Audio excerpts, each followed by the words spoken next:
തിരുവനന്തപുരത്തുകാരുടെ സദ്യയിലെ ഒരു പ്രധാന ഐറ്റമാണ് ബോളിയും പായസവും. എന്നാൽ ഈ ബോളിയും പായസവും മാത്രമായിട്ട് അപൂർവം ചില കടകളിൽ മാത്രമേ കിട്ടാറുള്ളൂ. അതുപോലൊരു കടയാണ് നമ്മൾ ഇന്ന് പരിചയപ്പെടുത്തുന്നത്. ഉമ്മ, ഈ പായസം വിൽപ്പന തുടങ്ങിയിട്ട് എത്ര നാളാണ് ഇവിടെ? ഇത് 1.5 വർഷം. 1.5 വർഷമായി. ഇവിടെ എന്തൊക്കെ പായസം ഉണ്ടാവും? പിന്നെ കടല, അട, ബർമസല്ലി, കരിക്ക്, പൈനാപ്പിള്. കരിക്ക് പായസം തയ്യാറാക്കും. പൈനാപ്പിള് പായസം, പിന്നെ ക്യാരറ്റ് പായസം, ചക്ക പായസം, എല്ലാ പായസവും ഉണ്ട്. എല്ലാ പായസവും ഇവിടെ ഉണ്ടാവും. ആദ്യമായിട്ട് തിരുവനന്തപുരം കഴിഞ്ഞ് ആദ്യമായിട്ട് ഫസ്റ്റ് തുടങ്ങിയ കടയിൽ തിരുവനന്തപുരത്ത് സിറ്റിയിൽ കണ്ടിട്ടുണ്ട്. അതിന് മഹാബോളി എന്ന് പറഞ്ഞിട്ടൊരു കട ബോളിയും പായസവും മാത്രമായിട്ട് തയ്യാറാക്കി വിൽക്കുന്നത് നമ്മൾ ശ്രദ്ധിച്ചിട്ടുണ്ട് മുമ്പ്. അതിന് ശേഷം ഇവിടെ തുടങ്ങിയ കടയാണ് ഇവിടെ ഇപ്പൊ ആറ്റിങ്ങ ഉണ്ടെന്ന് പറയാൻ 2-3 കട വന്നെന്ന് പറഞ്ഞു. അതിന് ശേഷം നമ്മളെ കട നമുക്ക് ഇവിടെ എത്ര കട വന്നെങ്കിലും ഇതുവരെ ആ പഴയ രീതിക്ക് തന്നെ കച്ചവടം പോകും, ഒരു കുഴപ്പമില്ല. ഇതെത്ര ക്വാണ്ടിറ്റി പായസത്തിന്റെ അളവ്? ഇത് അരയാണ്. 1/2 ലിറ്റർ ആണോ? 1/2 ലിറ്റർ പായസത്തിന് എത്ര രൂപയായിരിക്കും? 130 രൂപ. 1 ലിറ്റർ ആണെങ്കിൽ 250. ഞാൻ നമ്മളെ കസ്റ്റമർ എന്നും നമ്മളെ അടുത്ത് തന്നെ എപ്പോഴും വരുന്നുണ്ട്. ഓരോ വിശേഷ ദിവസങ്ങളിലൊക്കെ ഓർഡർ വരുന്നുണ്ട്.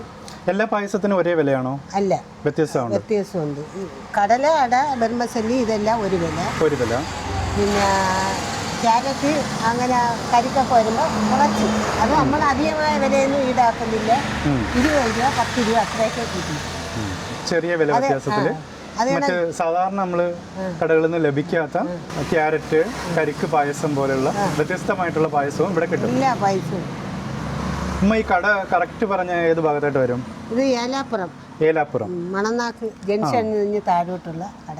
ഈ ഒരു കട മണനാക്കിൽ നിന്ന് ആറ്റിങ്ങിലേക്ക് പോകുന്ന റോഡിൽ വലത് സൈഡിലായിട്ട് ഏലാപ്പുറം എന്ന് പറയുന്ന കറക്റ്റ് ലൊക്കേഷൻ ഏലാപ്പുറമാണ്. അവിടെയായിട്ട് വലത് സൈഡിൽ ഈ ഉമ്മ ഉണ്ടാവും. ഇത്രയധികം പായസങ്ങളും ഉണ്ടാവും. എത്ര മണിക്ക് ഈ കട തുറക്കും ഉമ്മ? ഇവിടെ 8 മണിക്ക് പാചകം തുടങ്ങും. 8 മണിക്ക് കട തുറക്കും. എത്ര മണി വരെ വൈകിട്ടുണ്ടാവും? വൈകിട്ട് നമ്മൾ നേരത്തെ തീരുമെങ്കിൽ നമ്മൾ ഒന്നുകൂടെ വെക്കും. 7 മണി വരെ. നേരത്തെ 12 മണിക്കൊക്കെ തീരുകയാണെങ്കിൽ നമ്മൾ വെച്ച് 12 മണിക്ക് രാവിലെ ഉണ്ടാക്കുന്ന പായസം വിറ്റ് പോവുകയാണെങ്കിൽ ഒന്നുകൂടി പായസം തയ്യാറാക്കി വൈകിട്ട് 7 മണി വരെ ഉണ്ടാവും. ഉമ്മയുടെ പേരെന്താണ്? എൻ്റെ പേര് നെജിമ. ഉമ്മ ഇവിടെ പായസം തയ്യാറാക്കുന്നതൊക്കെ ആരാണ്? അത് വേറൊരു കൊച്ചുണ്ട്. വേറൊരാളാണ് പായസം തയ്യാറാക്കുന്നത്. എനിക്ക് കച്ചവടമാണ് ഉമ്മ നോക്കുന്നത്. കടയുടെ മുതലാളി ആരാണ്? മുതലാളി ഒരു നിങ്ങളെ കണക്കൊരു കൊച്ചു പയ്യനാണോ? പേരെന്താ കടയുടെ മുതലാളിയുടെ? അവന്റെ പേര് അനസ്. അനസ് എന്ന് പറയുന്ന ഒരു വ്യക്തിയുടെ കടയാണിത്.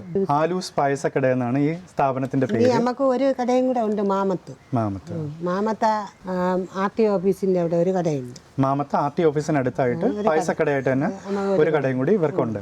ആരെങ്കിലും ഓർഡർ ചെയ്ത് കഴിഞ്ഞാൽ അതനുസരിച്ച് പായസം തയ്യാറാക്കി കൊടുക്കാനും പറ്റുമല്ലോ? നമ്മൾ ഓർഡർ എന്നും കൊടുത്തതേ.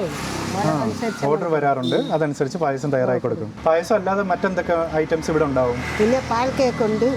പാൽ കേക്ക് അത് നമ്മളവിടത്തെ ഇവിടെ തന്നെ തയ്യാറാക്കുന്നതാണോ? അല്ല, നമുക്ക് തയ്യാറാക്കി കൊണ്ട് തരുന്നതാണ്. നല്ല വിശ്വസിച്ച് കഴിക്കാം അറിയുന്നവര്.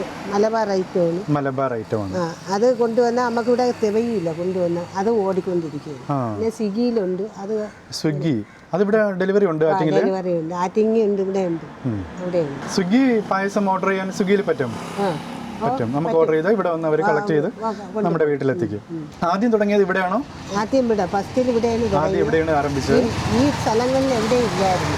തിരുവനന്തപുരം അല്ലാതെ ഇവിടെ എവിടെ ഇല്ലായിരുന്നു നമുക്കാണ് പായസക്കടയായിട്ട്. പിന്നെയാണ് ആറ്റിങ്ങ വന്നത്. ആറ്റിങ്ങ 2 കടയും കൊണ്ട് വന്നത്.